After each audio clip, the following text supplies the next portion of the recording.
So last time we were talking about the future of man.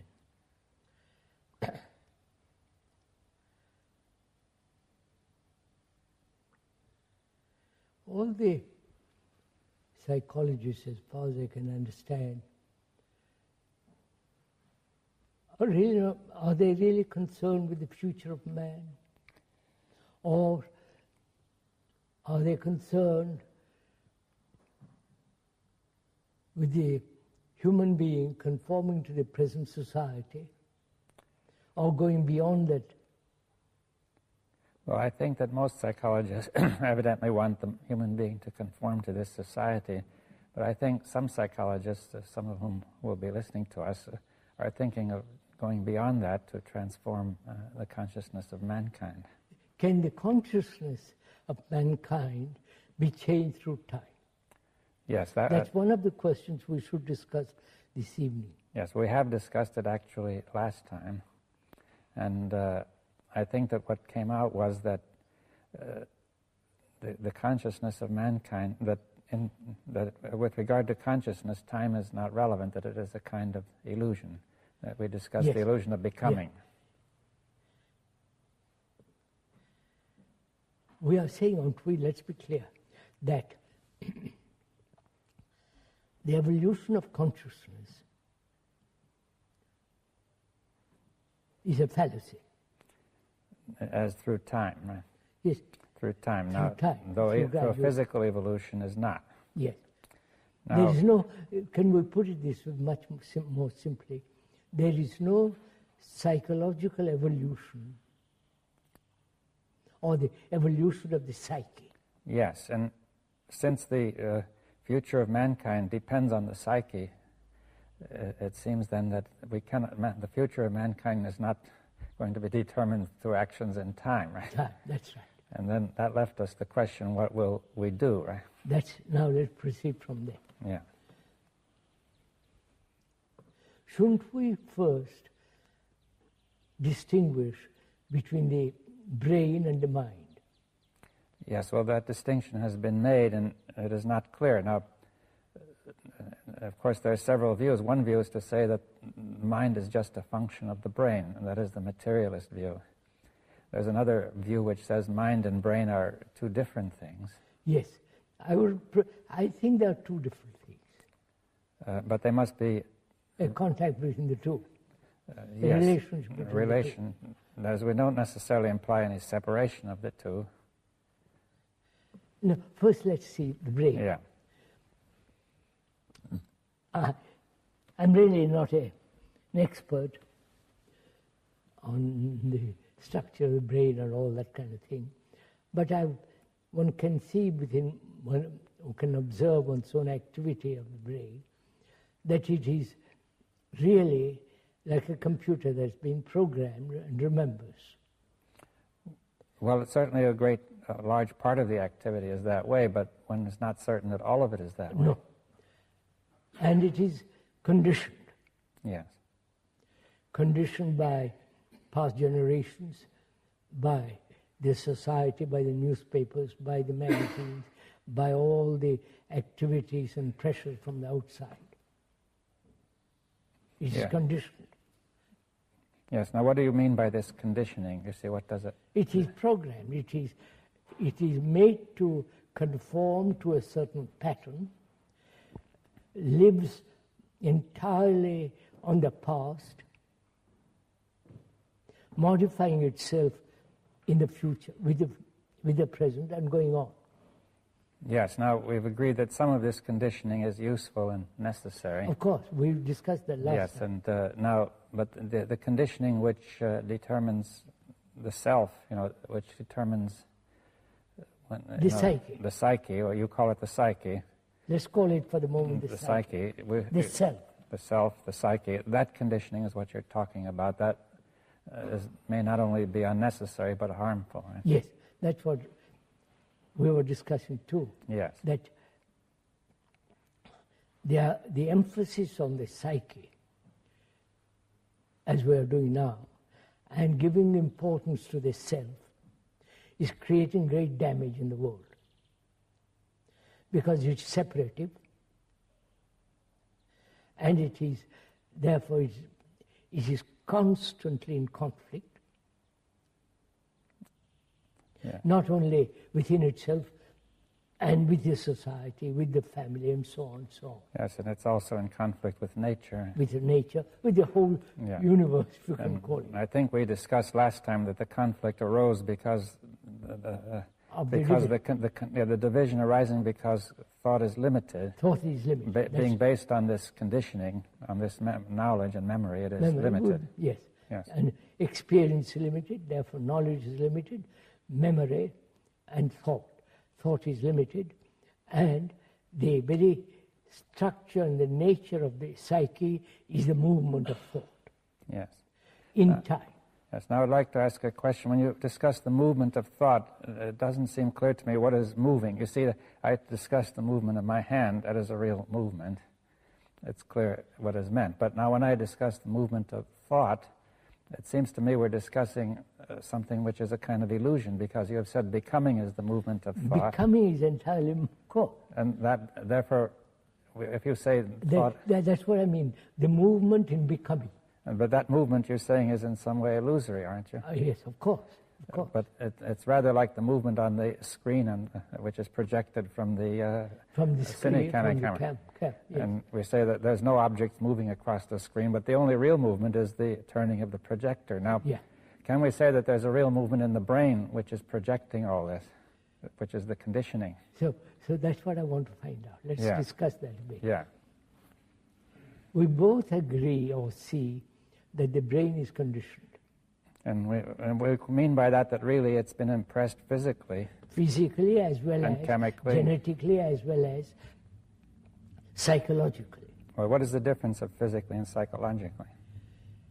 Psychologically, it is centered in the self. Right? Yes. And the constant assertion of the self is the movement, is the conditioning. Yes, but insofar as we experience it, that's an illusion, right? We said that's an illusion. But there is some real movement happening inside. Say the brain, for example, is doing something. It's been conditioned physically and chemically. Chemically, yes. And something is happening physically and chemically when we are thinking of the self, right? Are you asking rather, the brain and the self are two different things? No, I'm saying the self is the result of conditioning the brain. Yes. And the self is conditioning the brain. Yes, but does the self exist? No. But the conditioning of the brain, as I see it, is involving with an illusion which we call the self. That's right. Can that conditioning be dissipated? Yes. That's the whole question. Yes, and it really has to be dissipated in some physical and chemical and neurophysiological sense, right? Yes. And now the first reaction of any scientific person would be, it looks unlikely that we could dissipate it by the sort of thing we are doing. You see, some scientists might feel, well, maybe we will discover drugs or new genetic changes or deep knowledge of the structure of the brain, and that way we could perhaps hope to do something. I think that idea might be current among some people. Will that change the human behavior? Well, why not? You see, I think some people believe it might. That's the whole point. It might. Yeah. Which means in the future. Yes. It would take time to discover all this. In the meantime, man is going to destroy himself. Well, they might hope that he'll manage to do it in time. You see, because they could also criticize what we're doing, saying the same point, saying what good can it do? You see, it doesn't seem to affect anybody, and certainly not in time to make a big difference.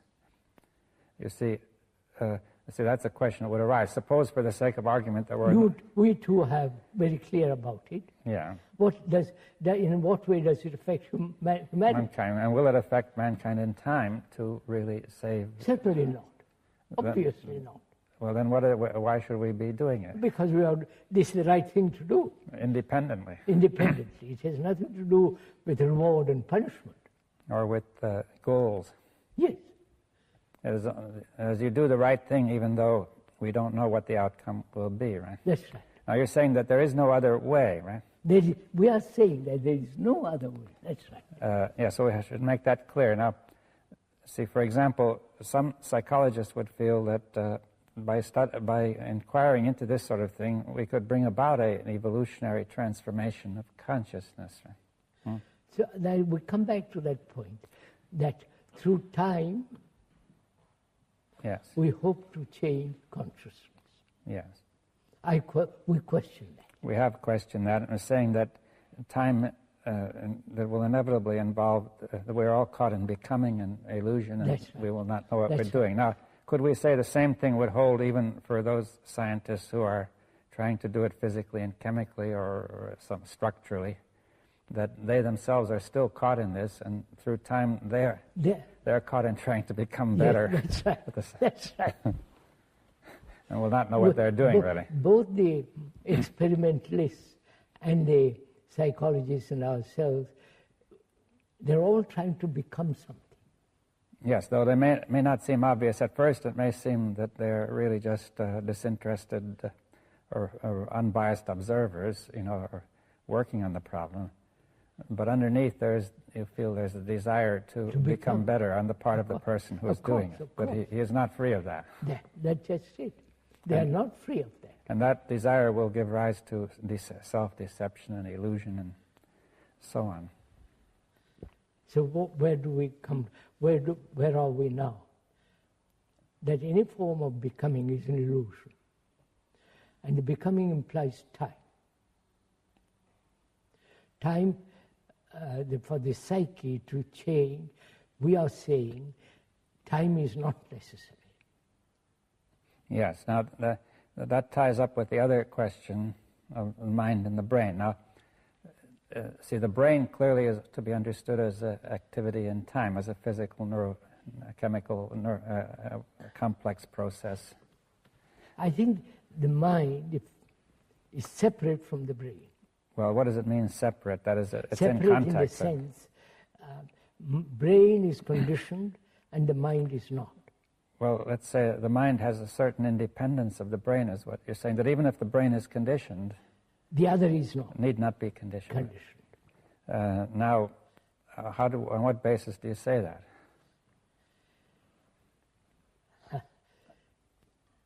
No, let's begin not on what basis do I say. Or what makes you say it, right? As long as one's brain or the brain is conditioned, it's not free. Yes. And the mind is free. Yes, that's what you're saying. Now, see, the brain not being free means it is not free to inquire in an unbiased way. And let's go inquire, what is freedom? Yeah. Freedom to inquire, as you point out, freedom to investigate, and it's only in freedom there is deep insight. Yes, that's clear, because if you're not free to inquire in any, if you are biased, then you're limited. Limited. Arbitrary way, no. So, as long as the brain is conditioned, its relationship to the mind, is limited. Yes. Now we have the relationship of the brain to the mind, here, yes. Now, or is it, and also the other way around, right? Yes. But the mind, being free, has a relationship to the brain. Yes. Now, we say the mind is free in some sense, not subject to the conditioning of the brain. Yes. Now, one could ask a question, what is the nature of the mind? For example, I could ask, is the mind located inside of the body, or is it in the brain? No, it's nothing to do with the body or the brain. Has it to do with space or time? Space, just a minute, space, wait a minute, has to do with space and silence. These are the two factors. But not time. Not time. Time belongs to the brain. All right, now what you say, space and silence. Now, what kind of space? It is not the space in which we see light moving. Space. Let's look around it the other way. Thought can invent space. Well, in addition, we have the space that we see, and thought can invent different kinds of space. And space from here to there. Yes, the space through which we move physically. Space also between two noises. Between two sounds. There's two sounds. Well, that's the interval, they call it. The interval, that would be called the interval between two sounds. Yes, interval between two noises. Or two noises. Right? Two thoughts. Two thoughts. Right? Two notes. Yes. Two space between two people. Yes, space between the walls. And so on. But that kind of space is not the space of the mind. You say it is not limited. It is I not didn't an want interval. to use the word limited. But I mean, it's implied. Yes. It's not the nature of being bounded by something. No, it is not bounded by the psyche. By the psyche. But is it bounded by anything? No. No. Now, the psyche, you say, is bounded because we've said it is limited, and so on right now. So can the brain, that's what I want to find out, Yeah. discuss rather, talk over. Can the brain, with all its cells conditioned, can those cells radically change? Yeah, well, we've often discussed, you say, it's not certain that all the cells are conditioned. For example, some people think that only a small part of the cells are being used, and the others are rather just not being inactive, Used dormant. at all. Yeah. Yeah, or just touched occasionally. Just touched occasionally, but those cells that are conditioned, whatever they may be, evidently dominate consciousness now, right? Yes. Can those cells be changed? Yes. We are saying that they can, through insight.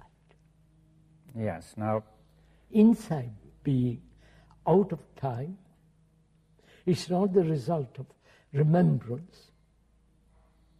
It's not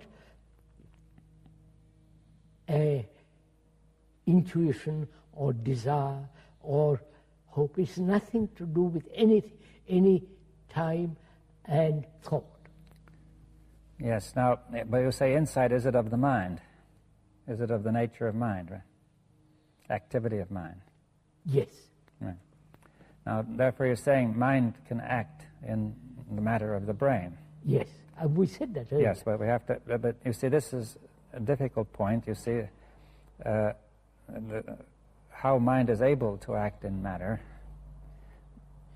It is able to act on the brain. Say, for instance, take any crisis or any problem. Problem is, at the root meaning of it, as you know, is something thrown at you.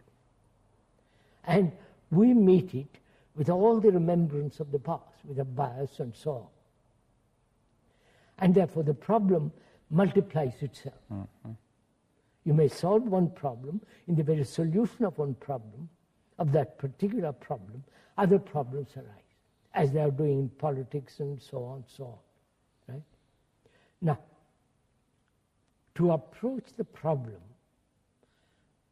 or to have perception of the problem without any past memories and thoughts interfering or projecting in perception of the problem. Yes, now that implies that perception also is of the mind, that it is That's right. Not. Are you more or less saying that the brain is a kind of instrument of the mind? Is that what is being instrument of the mind when the brain is not self-centered? Yes. Well, you see, if we think of all this conditioning, the conditioning may be thought of as the brain exciting itself and keeping itself going just from the program. This occupies all of its capacity. All our days. Yes, right. well, all the whole capacity of the brain. And it's rather like a radio receiver which can generate its own noise. It would not pick up a signal. Now, would this analogy be at all? Not it's quite. not very good, but Not very. uh, You see, sir, would you go into this a little bit? Experience is always limited. Right?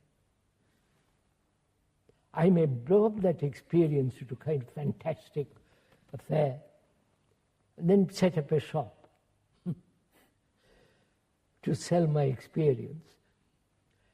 But that experience is limited. And so knowledge is always limited. And this knowledge is operating in the brain. This knowledge is the brain. Right? And thought is also part of the brain, and that thought is limited. So the brain is operating in a very, very small area. yes. What prevents it from operating in a broader area?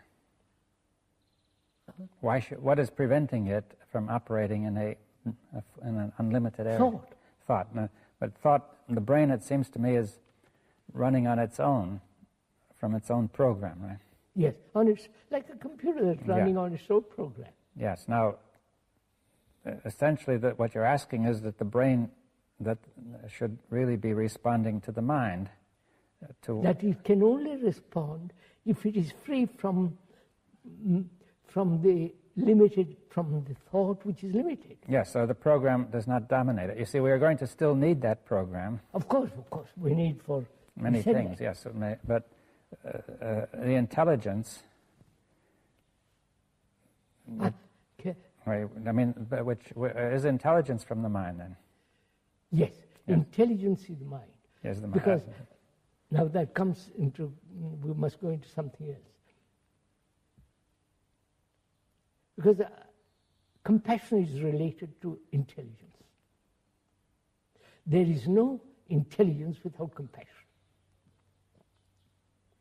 And compassion can only be when there is love, which is completely free from all remembrances, personal jealousies and all that kind of thing. Now, is all that compassion, love, also of the mind? Of the mind. That... And you cannot be compassionate if you are attached to any particular experience or any particular ideal. Yes, well, that's again the program that is just holding you. Yes. But say, for instance, there are those people who go out various poverty-ridden countries and work, and they call that compassion. But they are attached or tied to a particular form of religious belief. And therefore, that's merely pity, sympathy, but it's not compassion. Yes, well, I understand that we have here two things which can be somewhat independent. There's the brain and the mind, though they make contact. Now then, intelligence and compassion, we say, come from beyond the brain. Now then, I would like to go into the question of how they are making contact, you see. That is... contact can only exist between the mind and the brain when the brain is quiet. Yes, that's the condition for making it. That's the requirement for making it. Now then, the brain has got to be quiet. Now, quiet is not a trained quietness. Not a self-conscious, meditative desire for silence. It's a natural outcome of understanding one's own conditioning. Yes, and one can see that if the brain is quiet, then it can, you could almost say it can listen to something deeper, right? Deeper, that's right. Then if it is quiet, it's related to the brain. Yes. Then to the mind. Then the mind can function through the brain.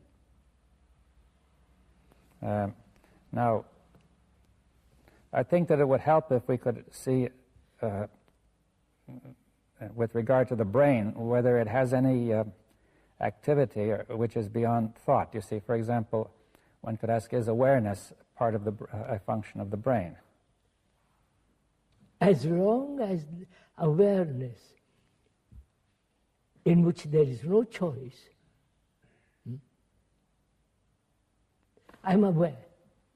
And in that awareness, I choose. Yes, well, I think that may cause difficulty. You see, what is wrong with choice? Choice means confusion. It's not obvious just from the word. You see that. Of course, to choose between two things. Yeah, now I could choose whether I buy Yes, one thing or I another. can choose between this table and that table. Or choose the colors when I buy Yes, the table. this better table. That's not so. That apparently need not be confused. Huh? If I choose which color I want, I don't see why that has to be confused. There's nothing wrong. Yeah, now. There's no confusion there. But the choice about the psyche, it seems to me, is where the confusion is. We are talking about the psyche. Yeah, one tends to, the language tends to carry you away, you see. Yeah.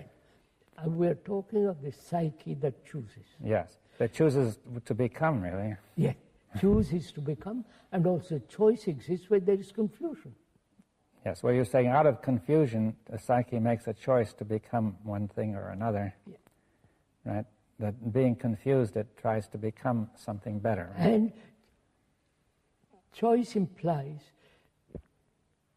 a duality. Yes, but now it seems at first sight we have another duality you've introduced, which is the mind and the brain.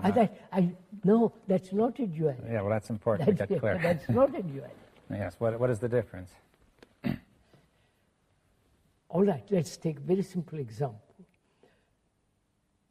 Human beings are violent. And this has been, non-violence has been projected by thought. And that is the duality, the fact and the non-fact. Well, you're saying there's a duality between a fact and some mere projection which the mind makes. The ideal and the fact. Yes, and the ideal is unreal and the fact is real. That's it. The ideal is not actual. Yes, that's it, not actual. And you say the division of those two you call duality, but why do you give it that name? Yeah. Because they're divided. Well, at least they appear to be divided. Divided, and we are struggling, as all, say for instance, the totalitarian communist ideals and the democratic ideals, they are the outcome of thought and so on, which is limited, and this is creating havoc in the world. Yes, so there's a division which has been brought in, but I think we were discussing in terms of we're dividing something which cannot be divided, right? We're trying to divide the psyche. Right? Violence cannot be divided into non-violence. Yeah, and the psyche cannot be divided into violent and non-violent. That is, it is what it is. It is what it is. So if it's violent, it cannot be divided into a violent and a non-violent part. Right? So that's very good. So can we remain with what is, not with what should be, what must be, and invent ideals and all the rest of it? Yes, but could we return to the question of the mind and the brain now? That we're saying that is not a division. Oh no, that's not a division. They are in contact, is that one? We said there is contact between the mind and the brain when the brain is silent and has space. Yes, so we're saying that the mind actually, although they're in contact and not divided at all, there can be an independent, the mind can still have a certain independence of the conditioning of the brain. Now careful, sir. Yeah. Careful. Let's see. Suppose my brain is conditioned, being programmed as a Hindu. And I function, act, my whole life is conditioned by the idea that I'm a Hindu. Mind, obviously, has no relationship with that condition. Now, when you're using the word mind, it means it's not my mind, or... Oh, mind. You're discussing mind universally or generally. Yeah. It's not my brain either.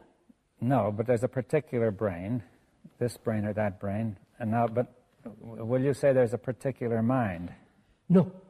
No, you see, that's an important difference. Yeah. They're saying mind is really universal. Mind is universal, if we can use that word. Yes, or unlimited, or yes. Undivided. It is not polluted by thought. But see, I think for most people, at least there will be a difficulty saying, how do we know anything about this mind? I only know my mind is the first feeling, right? You cannot call it your mind. You only have your brain, which is conditioned. You can't say it's my mind. Yes. Well, whatever is going on inside, I feel is mine. It's very different from what's going on inside somebody else. No, I question whether it's... At least that seems different at first I sight. question whether it is different. What's going on inside me as a human being and you as another human being. We both go through all kinds of problems, suffering, fear, anxiety, loneliness, and so on, so on. Yeah. We have our dogmas, beliefs, superstitions, and everybody has this. Well, we'll say it's all very similar, but still it seems each one of us is isolated from the other. By thought. Thought is created that I am different from you. Yes. Because my body is different from you. My face is different from you. So we carry that same, we extend that same thing into the psychological area. Yes, we've discussed that. But now, if we say, all right, that division is an illusion, perhaps, now then... no, not perhaps. No, let's say it is. It's an illusion, all right, now, although it is not obvious when a person first looks at it. Of course. Now then, and we say mind... Not only in reality, even brain is not divided because we're saying that we're all not only basically similar but really connected, right? And then we say beyond all that is mind, which has no division at all. It is unconditioned. Yes, which would almost seem to imply then that insofar as a person feels he is a separate being, he has very little contact with mind, right? Absolutely, quite right. That's you what say has no mind.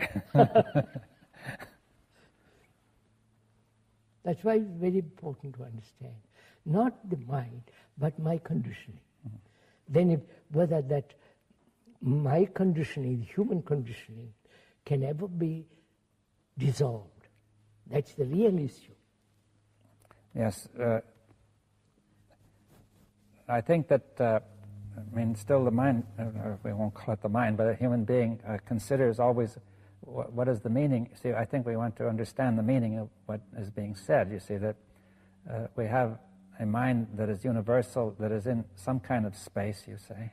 Or is it its own space? It is not in me or in my brain. But it has a space. It lives in space. It lives in a space, right? And silence. And silence, but it's the space of the mind, right?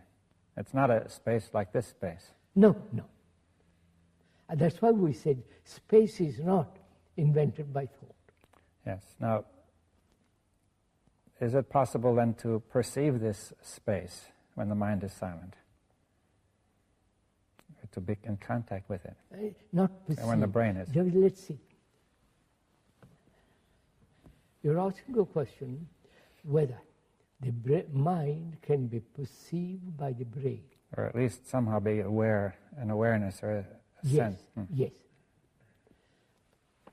And we are saying yes, through meditation.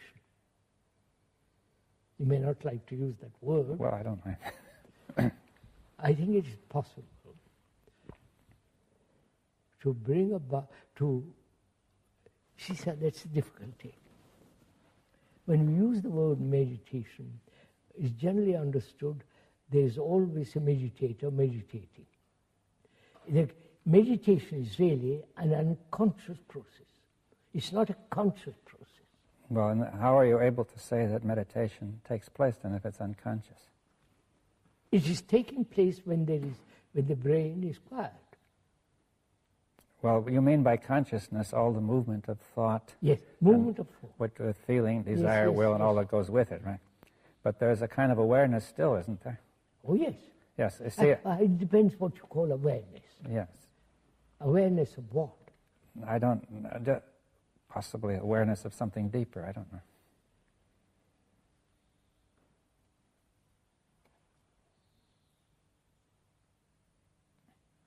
See, again, when we use the word deeper, it's a measurement. I know, how would you... Well, let's not use that, but let's say that some kind of, the brain is not, see, there's a kind of unconsciousness which you're simply not aware of at all. A person may be unconscious of some of his, his problems, his conflicts. Let's go at it a little bit more. If I do something consciously, it's the activity of thought. Yes.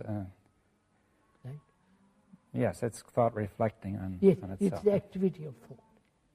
Now, if I consciously meditate, practice, do all this kind of what I call nonsense, then you are making the brain conform to another series of patterns. Yes, it's more becoming. It's more of becoming, that's right. Yes, you're trying to become better. There is no illumination by becoming. You can't be illumined, if I can use that word, by saying I'm going to be a chief. Yes, but now it seems very difficult to communicate something which is not conscious, you see that. That's the difficulty. But it's not just being knocked out, or a person is unconscious if he's knocked out too, but you don't mean that. No. Or under anesthetic, or... No, let's put it that way. Conscious meditation, conscious activity to control thought, to free oneself from conditioning, is not freedom. Yes, I think that's clear, but now it becomes very unclear how to communicate what else, you see that. Wait a minute, how can I tell, you want to tell me what lies beyond thought? Or when thought is silent. Silent. What words would you use? Well, I suggested the word awareness, or what about the word attention? I don't know. Attention is better for me. Yes.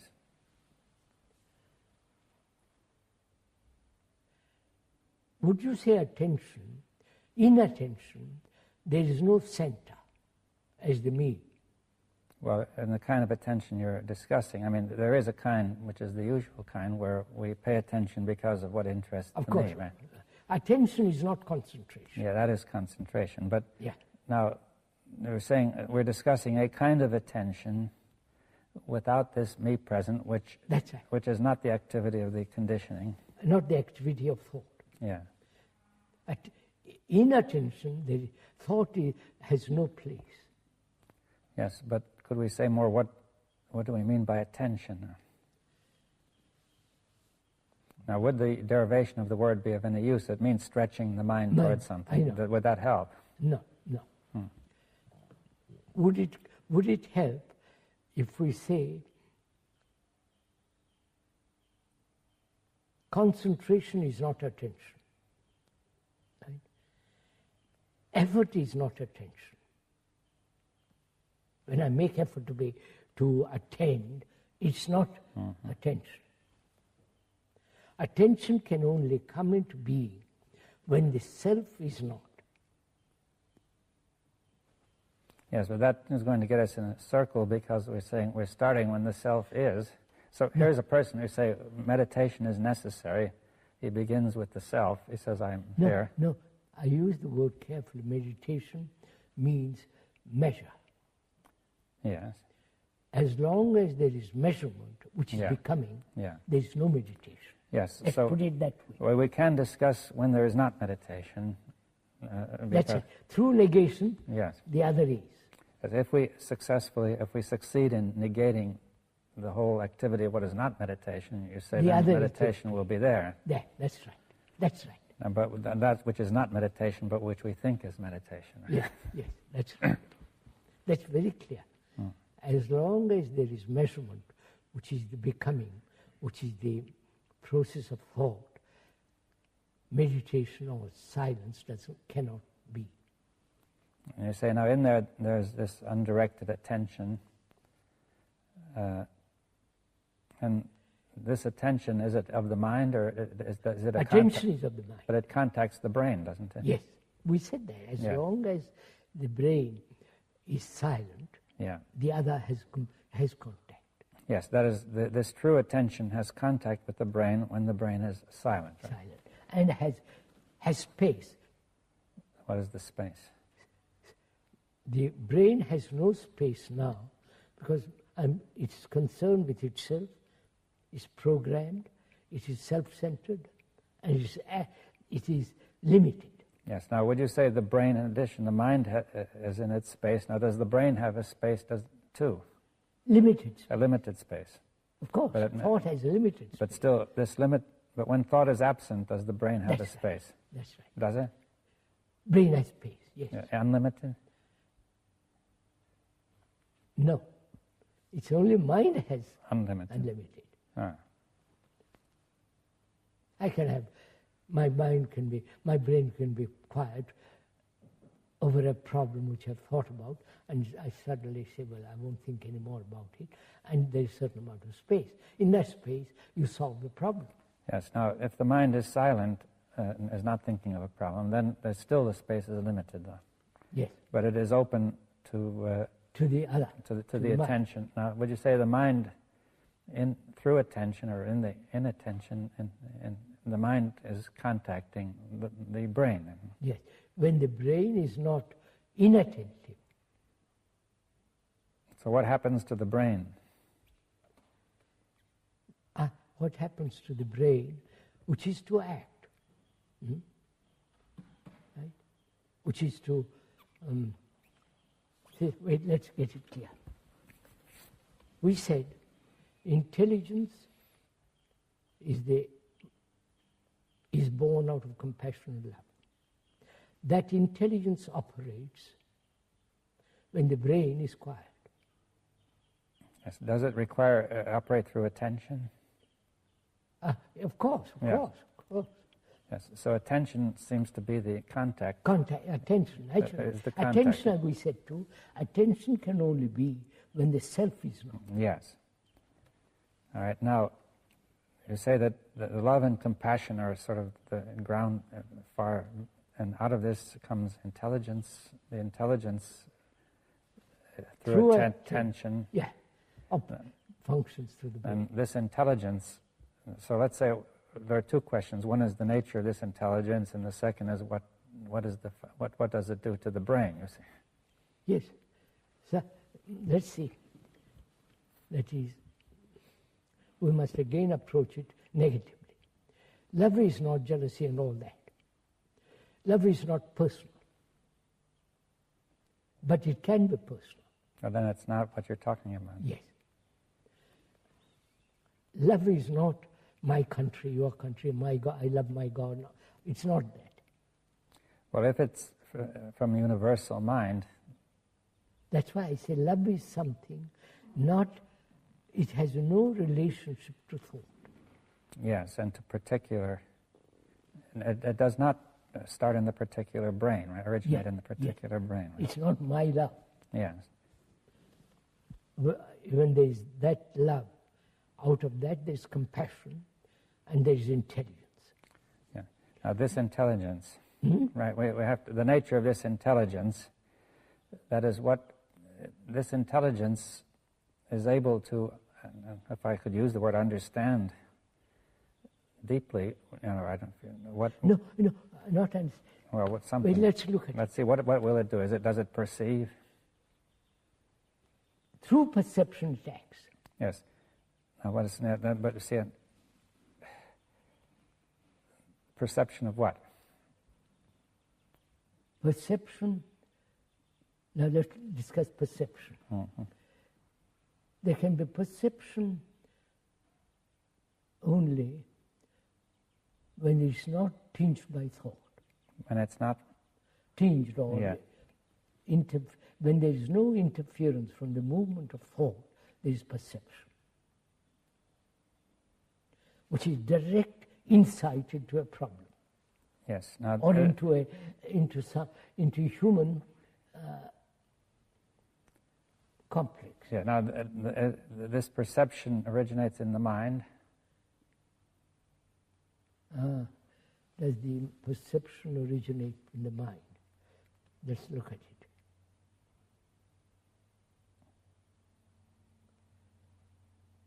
Yes, when the brain is quiet. Yes. Now, but what is, we use the words perception and intelligence. Now, how are they related, or what is their difference? Between perception and intelligence? Yes. None. No. So we'll say intelligence is perception. Perception, that's right. Intelligence is perception of what is, right? And through attention, So there's contact. Let's take a problem, and it's probably easier to understand.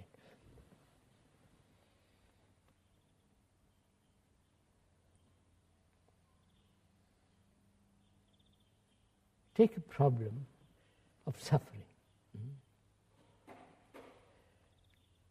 Human beings have suffered endlessly through wars, through every kind of disease, physical disease, and through wrong relationship with each other. Man has suffered greatly. Now, can that end? Yes. Well, I say that is the difficulty of ending that is that it's on the program. We're conditioned to this whole thing, right? Whole thing. And it's physically and chemically We registered. are conditioned. Yes. Now, that has been going on for centuries. Yes, so it's very deep in some way. Very, very, very deep. Now, can that suffering end? Yes, and it cannot end by an By action of the thought. brain, because the brain is caught in this suffering, Of and course it it cannot take an action toward its own Of course suffering. it cannot. Thought cannot end it. Yes, because thought has created has this. created it, and anyway it is unable to get hold of it. Yes, thought has created the wars, the misery, the confusion, and thought has become prominent in human relationship. Well, you see, I think that people might agree with that and still think that thought might still, as thought can do bad things, it could do good things. You see, No, I think thought cannot do good or bad. It's thought. it cannot get hold of this. A thought cannot get hold of this suffering. That is, this suffering being in the physical conditioning of the brain and chemical.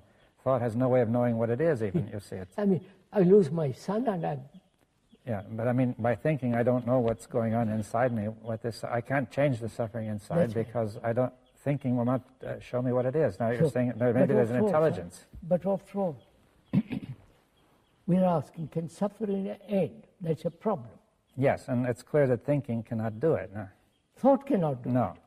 All right, now, because that's the point. we've got If all have that. an insight into it. Yes, now this insight will be the action of the mind, through intelligence and attention. When there is that insight, intelligence wipes away suffering. Yes, now you're saying that therefore there is a contact from mind to matter which removes the whole physical chemical structure which keeps us going on with suffering. In that ending, there's a mutation in the brain cells. Yes, we discussed this some years ago, this question. Yes, but that mutation just wipes out the whole structure that makes you suffer. Right? Therefore, it's like I've been going along a certain tradition. I suddenly change that tradition. There is a change in the whole brain, which has been going north, and now it goes east. There is yes, well, of course, this is a radical notion from the point of view of traditional ideas in science, because if we accept that mind is different from matter, then it's hard. People would find it hard to say that mind would actually. Mind, after all, is, would you put it? Mind is pure energy.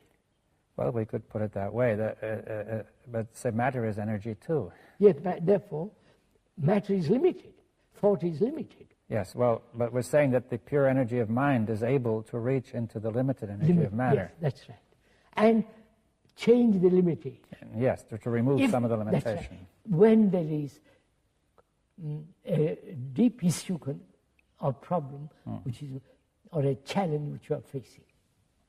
Yes, so we have thought, yes, so, and we would also add that all the traditional ways of trying to do this cannot work, because it hasn't worked. Well, that's not enough. We have to say, because people still might hope it could. You see, it cannot actually. It cannot.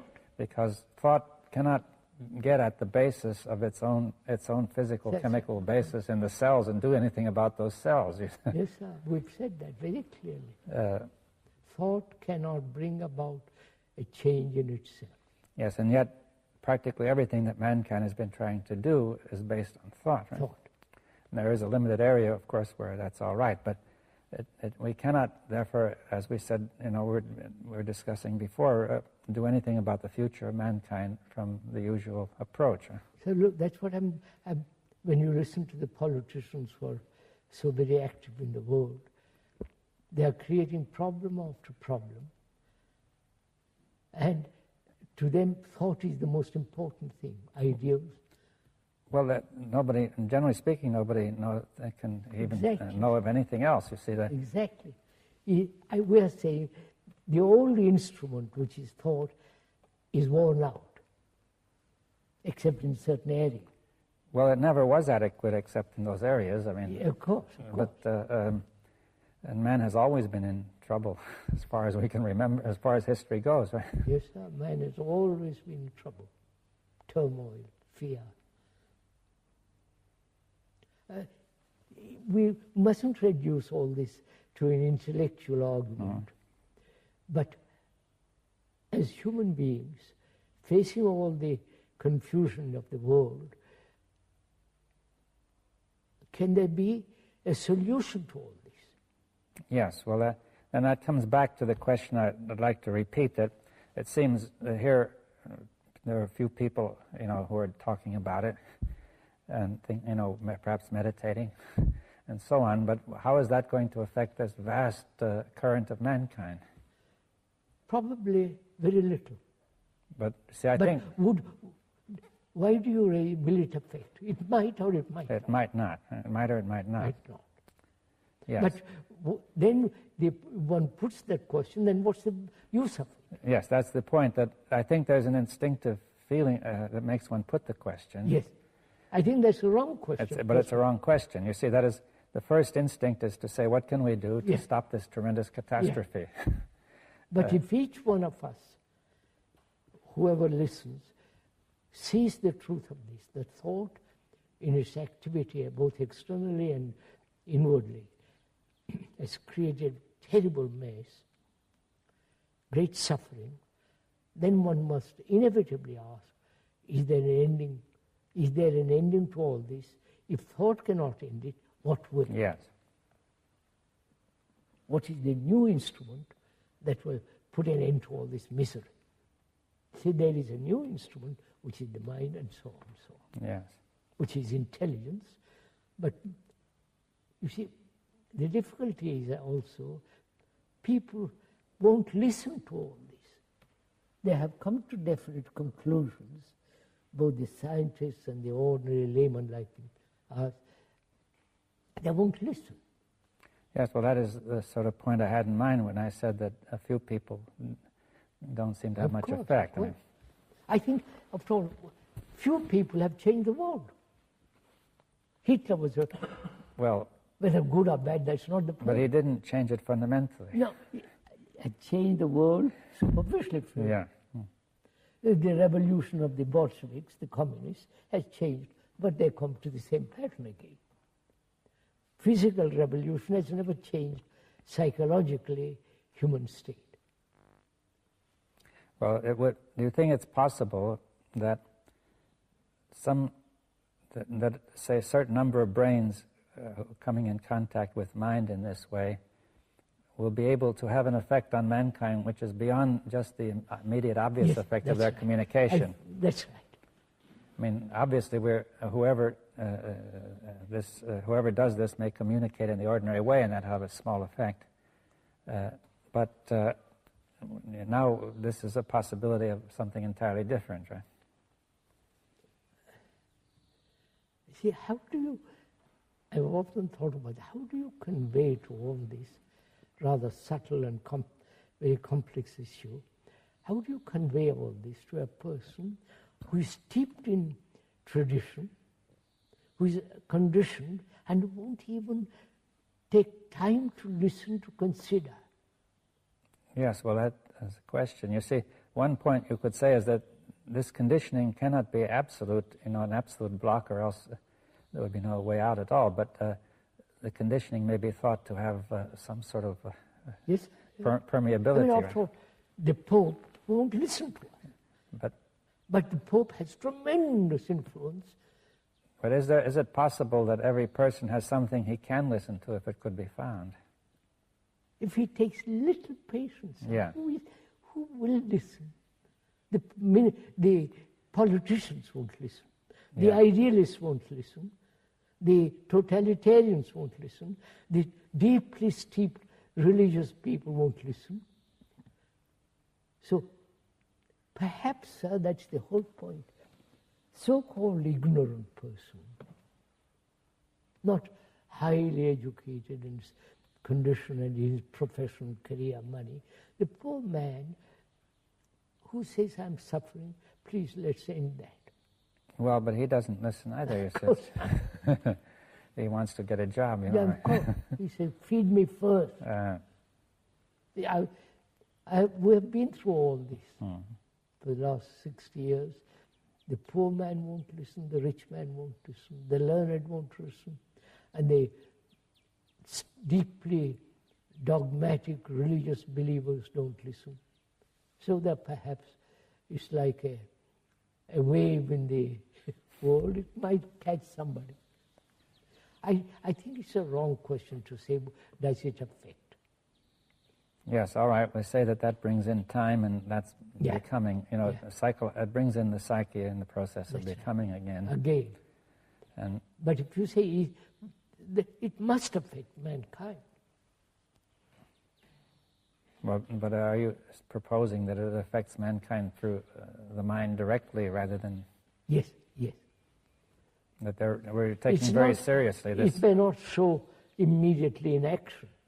Yes, you're taking very seriously what you said, that the mind is universal and is not located in our ordinary space. Yes. Is not separate. It is not. You see, there is a danger in saying this.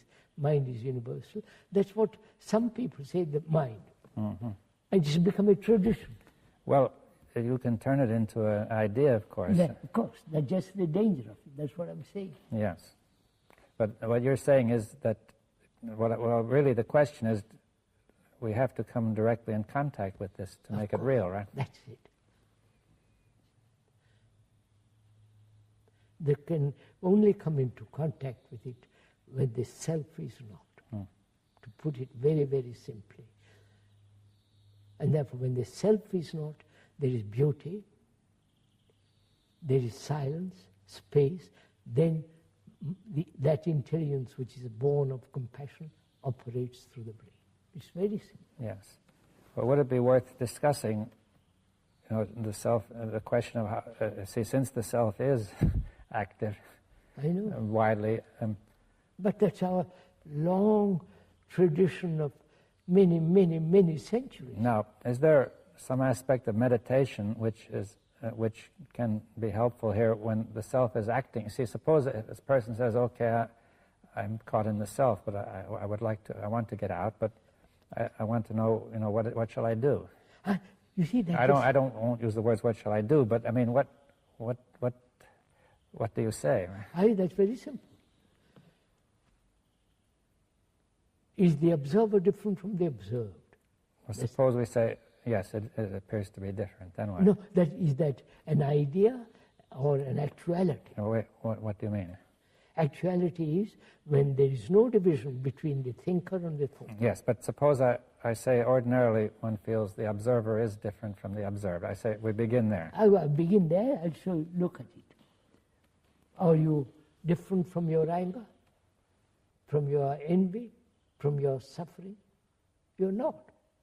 Yes, at first sight it appears that I am. You see that I might try to control it, right? And not or justify you are it. that. Yes, how will I see that I'm that? You are your name. You are your form, body. You are all the reaction and actions. You are the belief, you are the fear, you are the suffering and pleasure. And all. You are all that. Yes, but the first experience is that I am here first, and that those are properties of me. They're my qualities, which I either have or not have. I might be angry or not angry. I might have this belief or that belief. Contradictory, you're all that. But you see, it's not when you say I am that, do you mean that I am that and cannot be otherwise? No. At present, you are that. It can be totally otherwise. Yes, okay. So I am all that, rather than saying, as I usually do, that I'm looking at those qualities. That's it. At least that I, the observer, I admit that I am anger, but I feel that I, as the observer, am not anger, but I'm an unbiased observer who is looking at anger. Of course. Now you're telling me that this unbiased observer is the same as the anger he is looking at. Of course. Of course.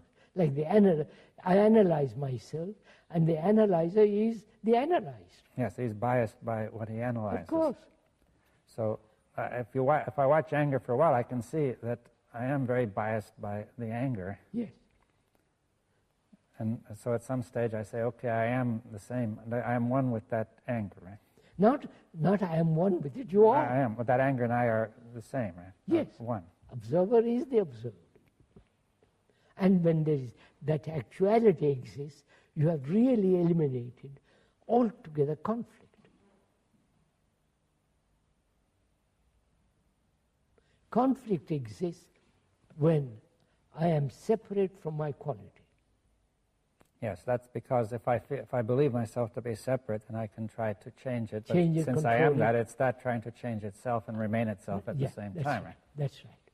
But when the quality is me, the division has ended. Right? Yes, well, when I see that the quality is me, then there's no point to the whole thing. No, right? no. Right. What happens before the quality is not me? Yes. Then in that there is conflict, either suppression, escape, and all the rest of it, which is a wastage of energy. When that quality is me, there is all that energy which has gone, which has been wasted, is there to look, to observe. Yeah, but why does it make such a difference to have that quality being me? I'm showing you. Yes. Well, It makes a difference when there is no division between the quality and me. yes, but when there's no perception of a difference, That's right. then Put it the mind does not try to fight itself. Yes. Hmm? Yes. If there's an illusion of a difference, the mind must be compelled to fight against itself. Yes. The brain. The brain fights against itself, right? That's right. And on the other hand, when there's no illusion of a difference, the brain just stops fighting, right? Fighting, and therefore you have the tremendous energy. Yes, it's the brain's natural energy is released. Yeah. And when there is, which means energy means attention. Yes. Well, you say the energy of the brain allows for attention. For that thing to dissolve. Yes. Well, wait a minute, because we said before attention was a contact of the Yes, mind sir. and the brain. Now, but the brain must be in a state of high energy That's right. to allow that contact. Right? That's the same thing. Yes. I mean, a brain which is low energy cannot allow that Of course contact. not. But most of us have low energy because we are so conditioned.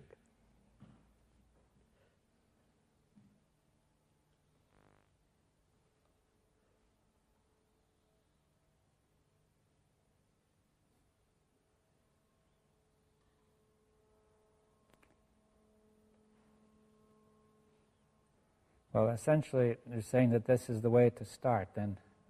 Yes, sir. Start simply. Yes. Start with what is, what I am. That's why self-knowledge is so important. Self-knowledge is not an accumulated process of knowledge which then looks at. It's a constant learning about oneself. Yes, well, if you call it self-knowledge, then it's not knowledge of the kind we talked about before, which is conditioning. That's right. But Knowledge conditions. But you're saying that self-knowledge of this kind is not conditioning. That's But why do you call it knowledge? Is it a different kind of knowledge? Yes. Knowledge conditions. Yeah, but now you have this self-knowledge. Self-knowledge, which is to know and to comprehend oneself, to understand. Oneself is such a subtle, complex thing, it's living. But you're essentially knowing yourself in the very moment in which things are happening, to know what is happening. rather than store it up in memory. Of course. That can only be in my through reactions. I begin to discover what I am, what my, and so on, so on. I think we better. Right?